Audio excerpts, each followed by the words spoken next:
All right. Do you have any questions before we start, Neil? Anything that you want to know? Anything that'll help you feel more comfortable? No. I mean, just thanks for having me. I didn't contact you guys for that. I just wanted to know how to treat sleep apnea, but it's great to be a part of the show. So thanks. Yeah. Well, that's the danger of reaching out to us, is we might have you on the show. So no, we really appreciate you being on the show. This is something we'd like to do more of, but it can be really challenging getting listeners to interact. There's not a lot of interaction. So sure. We like that because it's about men talking about health, and we like as many perspectives as we can get. So this is Who Cares About Men's Health, offering information, inspiration, and a different interpretation of men's health. My name's Scott Singfield. I bring the BS. As always, the MD to my BS, Dr. Troy Madsen. Hey, Scott. Good to be here. Mitch Sears, as always, in the mix. We always love having his perspective on the show. I'm happy to be here. And we are so excited. Our guest of honor this episode, guys, we have an actual listener. Listener joining us. Yeah, it's exciting. His name is Neil. Neil, welcome to the show. Hey, thanks for having me. I'm super excited to be here. Big fan. We're super excited. Oh, did you hear that? He's a big I know. What the heck? I know. Do we have competition for our number one fan now? I don't know. I thought we just had one fan. That's right. I'm it. Who cares about men's health? Changing one Neil's life at a time. We talk about health turning points on this show, that moment when you knew something wasn't right, and as a result, things needed to change. And listener Neil contacted us about a couple other questions he had. But as he was doing that, he told us a little bit about his health transformation. We were so intrigued by it, we wanted to find out more. So this is what Neil had told us in an email. He's 50 years old. He's in better than average shape for a 50-year-old, works out 5 to 6 times a week, runs mud races, takes deliberate walks every day, eats healthy, drinks alcohol only occasionally, raised his testosterone from 300 to 450, which puts you right in the zone there, man. That's awesome. And that was done by changing his exercise. He said that he ended workouts that thrashed him, like CrossFit, and instead is doing more lifting. And then started eating healthier based off the show as well. So we wanted to find out about your story. Before, what was it that molded kind of your opinion or your ideas of health, exercise, nutrition, and sleep that caused you to live the life that was the life before? This kind of extreme life, it almost sounds like. Yeah, I think that's exactly right, Scott. I was doing way too much. I was doing CrossFit in the morning. It would be nothing for me to get up, do CrossFit 5, 6 a.m. in the morning, finish that at 2, 3 o'clock, go for a 4 or 5 mile run, and then maybe even do something at night. That happened as well in preparing for different mud races and things of that nature. And as I aged, which is one of the things I learned from you all, is I wasn't losing weight. I wasn't gaining muscle. In fact, I was gaining weight, and I was gaining it around my belly, which I knew was bad for my heart. So I kind of knew a change needed to occur. So it sounds like your change was really kind of the opposite of a lot of changes we hear about, which, your change was definitely not ramping up the exercise, but reassessing the exercise you were doing and just saying, maybe I'm doing too much or I'm doing the wrong things. Exactly. And that's so what I noticed was, and I think I wrote this to you guys, I felt like I was living the bad commercial that I think all men hate. Your testosterone's low, you're gaining belly fat, you're agitated, you can't concentrate. You don't want to be that guy, do you? No, none of us want to be that guy. And as I approached 50, I thought to myself, I got to do something different. I'm pushing myself so hard. And so I started doing research, and what I realized is that the stress workouts that I was doing was causing what I believe to be a major increase in cortisol. And so I learned from one of your previous guests that the only way to naturally raise testosterone was to lift weights. And I had stopped lifting weights because I was taught lifting weights make you gain weight, and I wanted to lose weight. So I had the completely wrong concepts on what I was trying to accomplish. Yeah, you wanted to lose body fat. So what was your diet like? Was your diet kind of the same? I mean, yeah, my diet was pretty rigid. I was paleo, and I ate a lot of meat, which I don't do anymore. I feel so much healthier eating the way I'm eating. I want to explore the Mediterranean diet that you guys recommend, but I eat really high quality carbs, split grain bread, quinoa, those type of things, vegetables. And I eat small portions of meat, and I feel way healthier than I used to feel eating paleo, which was high meat, high fat, that type of diet. And a couple of things you mentioned I'm curious about. You said you weren't doing any weightlifting. Were you doing like any resistance training at all? Like, push-ups, pull-ups, sit-ups? I was doing some push-ups, pull-ups, sit-ups, but not enough. Those were add-ons, if that makes sense. Okay. But you were doing quite a bit of CrossFit, though, you said. So I imagine you were getting some resistance training there. Yes, some there. But what I learned from CrossFit is you would do the resistance training, and then you would go and do the AMRAP or the EMOM or whatever the next part of it was. And for me, I don't know, maybe I pushed too hard, but I would be completely thrashed by the time it was over. And I would feel awful. I'd crash on the ground. Then what I noticed is I was falling into the trend of overeating afterwards. Oh, yeah. And that's when I started realizing I need to make a change. Yeah. And was there one thing specifically? You mentioned you noticed increased belly fat, increased weight rather than losing weight. Was there one specific moment? Was it your testosterone check that really triggered this reassessment, or was it more of a process as you just noticed things were going the wrong direction? I think it was more of a process. And actually, I was talking to my doctor, who's my best friend, but I don't go and see him. And we were just BSing at a bar, having a beer and dinner together. So I had a doctor visit. That's good. Yeah, right. And I said to him, I said, man, I'm doing all these events. And I told him what was going on. And he said, there's a lot of evidence that can actually do the reverse. And so I didn't really follow up with him, but I decided to do some research on my own. And that's when the cortisol discovery came up. And I kept reading, take ashwagandha, it fights cortisol. And then I realized cortisol is caused by stress. And so I thought maybe I should stop stressing my body to this extreme. And that was the process that I went through. And it sounds like realistically you were doing, at least just from what I heard, 2 to 3 hours of pretty high intensity exercise every day. Yes. Wow. Yeah. So that's a lot. Yeah. Yeah. It could be super frustrating too. I bet you're exercising, you're eating, what you think is healthy, and you're putting on body fat. That must've been really super frustrating.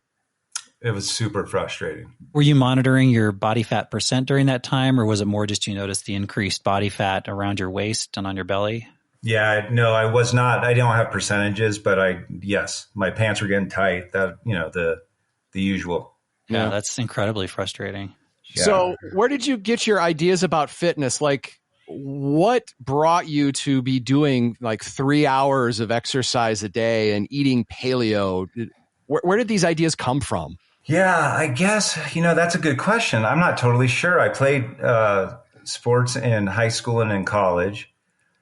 And I think it just came from media. I just thought that's what you're supposed to do. And, the American way is, which I love America. I don't mean to sound negative, but it's push harder, right? Everything is push harder, push harder, push harder.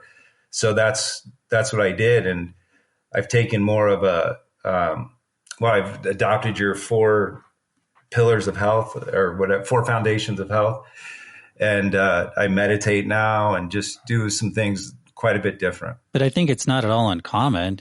We always think if we're not getting results, you got to do more of it. It makes sense, I think, for most of us to say, well, if I'm not losing weight exercising 2 hours a day, I should probably exercise 3 hours a day. Well, not just that. I mean, the thing that I'm really empathetic and like resonating with the story, even though I think I come from a very different background, is just this idea that like, whenever I was struggling with either my weight or feeling healthy enough or liking how I looked in the mirror or whatever, the thing that I tried to do was work harder, right?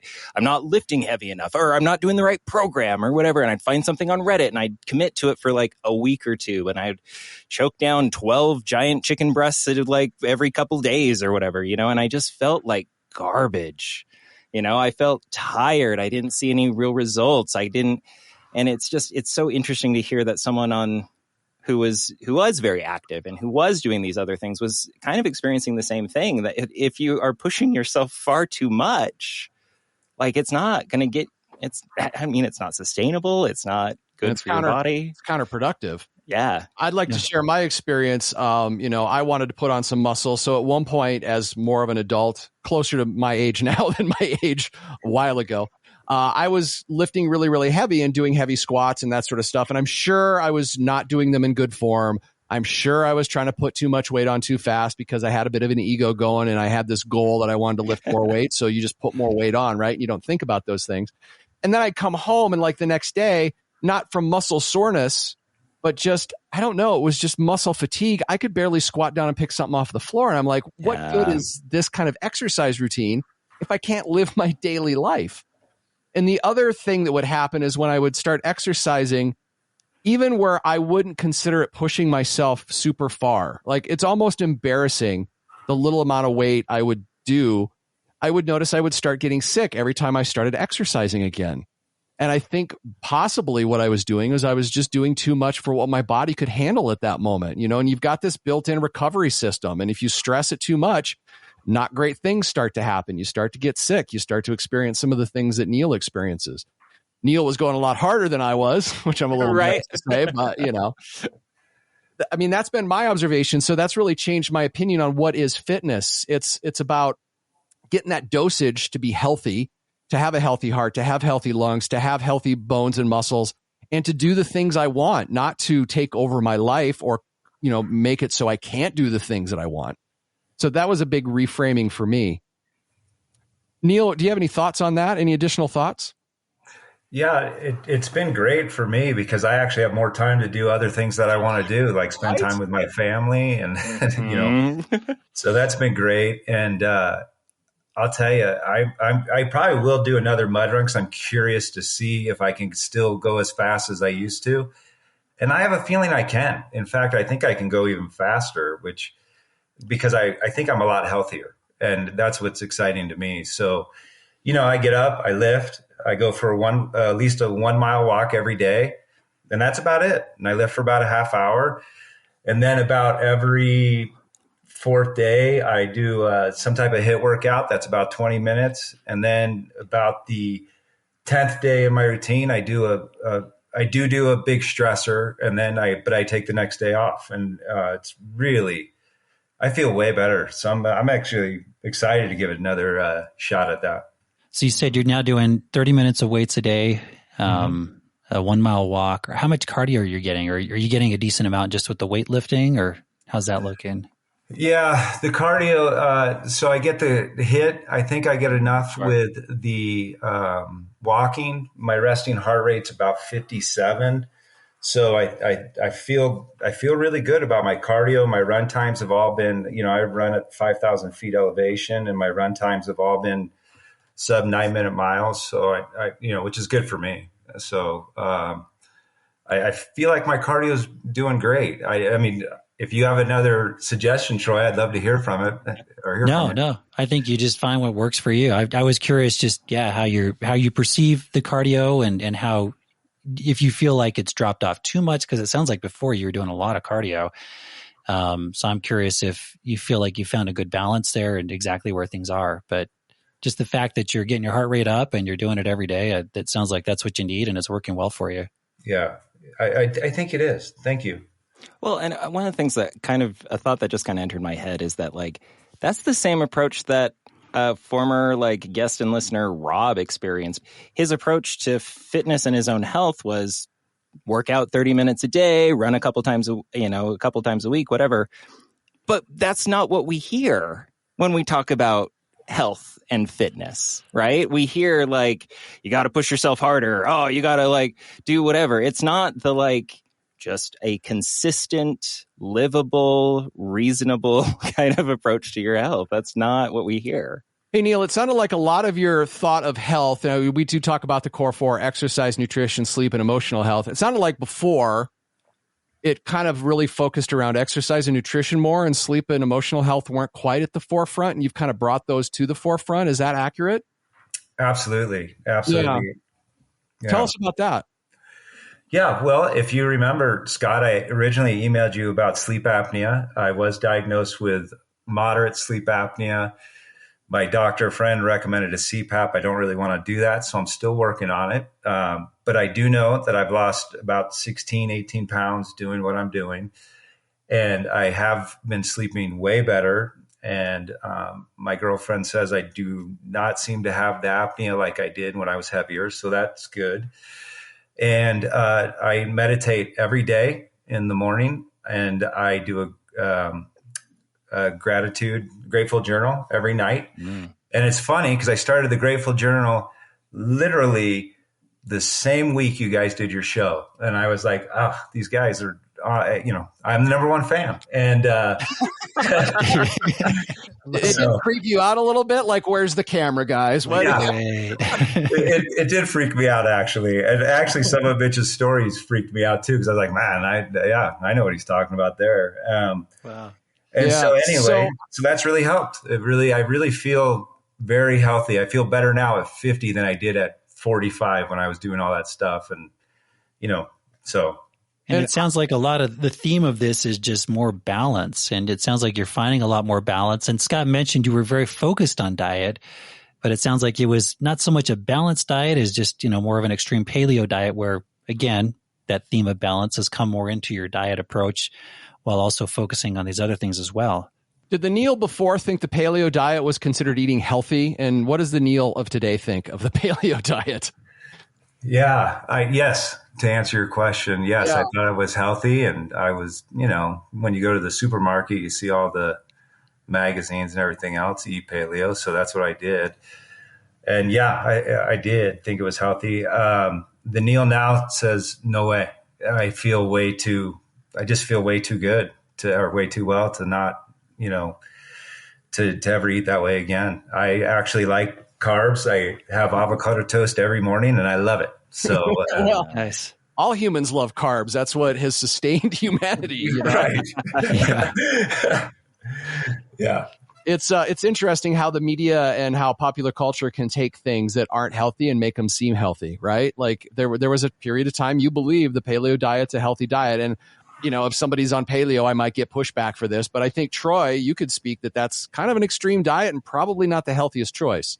Yeah, no, it is. I absolutely believe it's an extreme diet. And the big thing I look at are the long-term outcomes, cardiac outcomes, what's it doing to your cardiac health? What's it doing to your risk of colon cancers and other cancers? If you're eating that much red meat, those risks are all going to increase. And again, we always come back to the Mediterranean diet. And the big reason I come back to it is because there's great research on it looking at those same outcomes of health in terms of just you're going to feel better, but just health in terms of your heart health, your cancer risk, all those things have been shown to improve with the Mediterranean diet. And Mediterranean diet, to me, it's pretty simple. It's just whole grains, nuts, legumes, vegetables, fruits. Yeah. It's pretty simple. So, and it's very balanced. So yeah. So I think any extreme diet, I think it may show some short-term results. Paleo, obviously you're not eating carbs.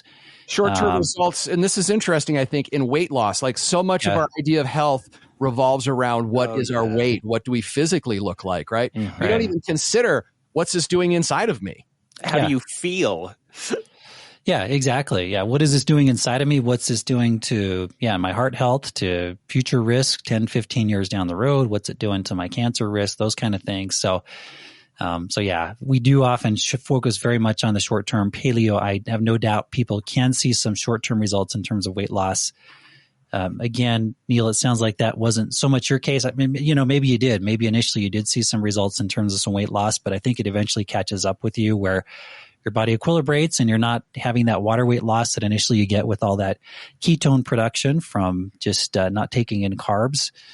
But again, long-term outcomes, I think it's that balanced diet. And I think really the Mediterranean diet's the one that again and again shows the benefits. Yeah, I did have initial weight loss and I thought, oh, this is the greatest thing in the world. And that didn't stick. Yeah. Interesting. Yeah. And that's my experience in terms of what I've heard from other people and just based on the physiology. Again, Thunder could speak to that a whole lot better than I could, but it's interesting that was your experience. As you started focusing more on your emotional health, how have things in your life changed? How's that aspect of your health changed? I definitely have the ability to stay in the moment better, with modern society and phones buzzing every second and computers beeping every other second. It's the ability to kind of just stay in the moment and concentrate has definitely improved through the meditation. I really enjoy that. I also feel more at peace. I did share with you guys, I'm working on being agitated. My job is somewhat of an agitating job, being a lawyer. But I still feel a little bit better at it. So I'm working on it. But I do feel definitely more at peace. And, for me, it's a better connection with my family because when I'm with them, I'm present, which is nice. And then just even from an emotional or mental health standpoint, like what would happen at work, Neil, before meditation and gratitude versus now? Like what might be something that would happen, did you express anger? Was it frustration? Was it just overwhelm? What was it that's kind of gotten better? Frustration and allowing things that are out of my control to control me. And so and you guys know this, and I think you guys just were talking about this, but when you meditate, you have the ability to realize what's in and out of your control. And that's been a big asset, especially in my job, because we're, as lawyers, we constantly or oftentimes have conflict with others. So you can control what you can control. You can't control what the other guy's doing. And so that makes life a lot better, a lot healthier. Yeah, no, I couldn't agree more with you, Neil. I think that's just such a huge thing to be able to meditate on, and certainly to approach things with, just accepting what we can control and accepting we can control our response, but we cannot control what others do. So yeah, that's great to hear. That's been a big part of this as well. I know we're probably going to wrap up here soon. I want to thank you guys because you really led me down this path. I found you on accident in the University of Utah. Thanks that they keep you guys on. I think it's fantastic what you do. And, men hate talking about this stuff. And when I got asked to do it, I got to be honest, I was a little nervous. So I really appreciate everything you guys have taught me. And you guys are super open.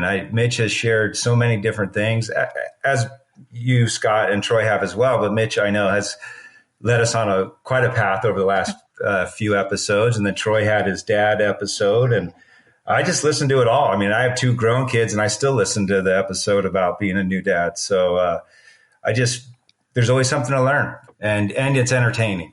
You're very funny, or I get a chuckle out of it. So it's good. Mitch, are you laughing at me? I'm so delighted because this is it was like a giggle of delight. Oh my God. Like on a merry-go-round. Well, no, it's just that's part of it. Is there are times that I think I am sharing a lot, I am giving a lot out there. And the hope was that in the same way that just being able to talk to other guys about their health has completely changed my life. If I could just talk about my own health that way, maybe someone out there could hear it and do the same, or have at least even an ounce of the same sort of change I've had. And so I'm just tickled pink to hear that there's someone else out in the world who is we don't have to be super intense. And if guys are just start talking to one another, we can help figure this out together, You mentioned that, you were a little nervous coming on the podcast, right? Like you listen to the podcast, Who Cares About Men's Health? We talk about guys don't talk about their health. We try to model behavior where you do talk about it because it can make a difference, as we're seeing. But yet you were still a little nervous to come on. Where do you think that came from? Ego. In a word, just ego. Yeah. I mean, you can embarrass yourself, right? So I'm sure somebody I know listens and they haven't told me yet, and they're going to hear this and they're going to be like, dude, I heard you on that show, right? So, well, hopefully it goes, dude, I heard you on that show and I've struggled with something like that too, that's right? What we need, right? Yeah, I hope so. So. That's why I was willing to do it. If you guys are willing to do it and you need other people to help out, why not, right? So would you have a conversation with any of your men friends other than this doctor friend that you get your doctor appointments at the bar? I still got to figure out how to do that. Like, which I think would get guys more interested in health and getting their checkups. Yeah. Sporting events, let's take this to the arena. I agree. Anyway, would you now be more likely to talk to another person in your life, doctor friend aside, about health? Is that something you do, or are you still a little close to the vest? I mean, I'll admit I'm still a little close to the vest. I have a core four of friends, let's just say, that I would. And then outside of that, unless I'm asked, I probably wouldn't, to be honest. Sure. Got it. I wish I could, it's tough. Yeah. It is. It's tough. Yeah. I think this podcast definitely gives me more of like a forum where I feel like I can be more open about my health. But you're right. I think beyond that, I think it's helped me in a lot of ways to talk to some of my friends about mental health stuff, and they've opened up to me, which I think has been really good. But it's still tough stuff that most guys they just kind of don't want to talk about. So I get it. Yeah. Wrapping up here, what have you learned from this journey that you have gone on, this transformation? What have you learned from this experience? If I can steal from Troy, I think balance. I was way out of balance. I was overfit actually, I didn't even share this with you guys, but to the point where I had an EKG that was kind of wonky, and they said, "Oh, you got a runner's heart," and it was really, it was really odd circumstance. Anyway, so what I've learned is just balance. My eating's better. I have some discipline as part of my eating. I have some discipline as part of my working out. I have some discipline as part of my meditation and my sleep, but I'm not over the top discipline like I was before, where if I ate a piece of pizza and fell off my paleo diet, I needed to go run 10 miles. So, I feel great. It's all about balance. That's what I learned. And enjoying life, right? Like a piece of pizza is, if a piece of pizza has never derailed somebody's health, right? Right. It's when that piece of pizza gets together with 18 of its friends every week. Then yes. Right. That's right. Yes. Well, I've reintroduced pasta into my life and I love it. Yeah. I just don't do it a lot. That's all. Right. And I would contend that's just as much of a mental health thing as anything else. You got to enjoy life. Like, why are we doing all these health things to these extremes at the expense of enjoying our lives? Absolutely. Well, Neil, thank you so much for coming on the show, sharing your story. I'm just so excited that you are finding success in what you're doing. A little of an unusual story, as Troy pointed out, as opposed to most of us are coming at it. We need to exercise more and maybe, as opposed to less. But I think it's fascinating to know that you can take things too far. And when you dial that back, good things happen. I bet you will run that mud race faster, because I've heard stories of runners that end up hurting themselves or getting sick, and they take 3 or 4 weeks off, and those first runs back, they do better because they're just overtraining. It comes back to what Mitch says.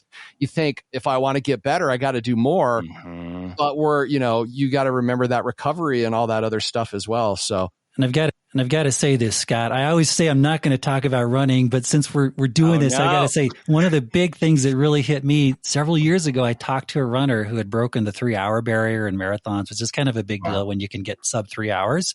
I said, "Well, how did you do it?" And he said, "Well, I just started running slower. It's like I just didn't run as hard as fast on my long runs. I just slowed down on my long runs, and I saw the results." So he went from kind of the same thing where he was just pushing himself way too hard. He said, "I just slowed down on my long runs, and my races got faster." So it's kind of cool to hear that. And it sounds, again, Neil, like you're kind of seeing the same things where you've taken a step back from the really high intensity stuff. And again, you may see results as you start do more mud races. It'll be interesting to see what happens. And I think if there's another lesson to take away, it's, what we believe, what society might have us believe, what the media, what advertisements might have us believe, might not necessarily always be the right way. Like, right, the paleo diet, or you've got to push yourself if you want to be super healthy.